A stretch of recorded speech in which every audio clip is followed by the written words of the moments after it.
ইরানের সঙ্গে আলোচনায় অগ্রগতির দাবি করেছেন মার্কিন প্রেসিডেন্ট ডোনাল্ড ট্রাম্প। তিনি বলেছেন, দুই দেশের মধ্যে সমঝোতার সম্ভাবনা রয়েছে, তবে আলোচনা ব্যর্থ হলে আবারও সামরিক অভিযান শুরু করার হুঁশিয়ারিও দিয়েছেন তিনি। এদিকে ইউক্রেনের প্রেসিডেন্ট ভ্লাদিমির জেলেনস্কি এবং ইসরায়েলের প্রধানমন্ত্রী বেনিয়ামিন নেতানিয়াহুর সঙ্গে আজ হোয়াইট হাউসে আলাদা বৈঠকে বসতে যাচ্ছেন মার্কিন প্রেসিডেন্ট ডোনাল্ড ট্রাম্প।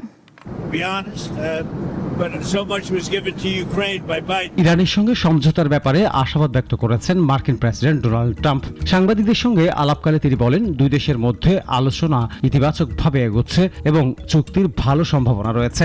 তার ভাষায়, যুক্তরাষ্ট্রের কঠোর অবস্থানের কারণেই ইরান এখন আলোচনায় আগ্রহ দেখাচ্ছে। তবে ট্রাম্প সতর্ক করে বলেন, আলোচনা ব্যর্থ হলে যুক্তরাষ্ট্র আবারও সামরিক অভিযান শুরু করবে, যদিও এ বিষয়ে তিনি বিস্তারিত কিছুই জানাননি। এদিকে ইউক্রেনের প্রেসিডেন্ট ভলোদিমির জেলেনস্কির দাবি, রাশিয়া ইরানকে স্যাটেলাইট গোয়েন্দা তথ্য দিচ্ছে। এ বিষয়ে ট্রাম্প বলেন, তিনি রুশ প্রেসিডেন্ট ভ্লাদিমির পুতিনের সঙ্গে কথা বলে বিষয়টি জানার চেষ্টা করবেন।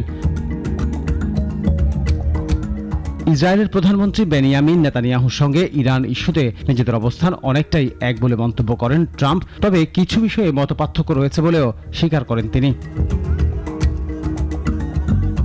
মঙ্গলবার হোয়াইট হাউসে নেতানিয়াহুর সঙ্গে ট্রাম্পের বৈঠকে ইরান সংঘাত, লেবাননের নিরাপত্তা পরিস্থিতি এবং আব্রাহাম চুক্তি সম্প্রসারণের বিষয় নিয়ে আলোচনা হওয়ার কথা রয়েছে।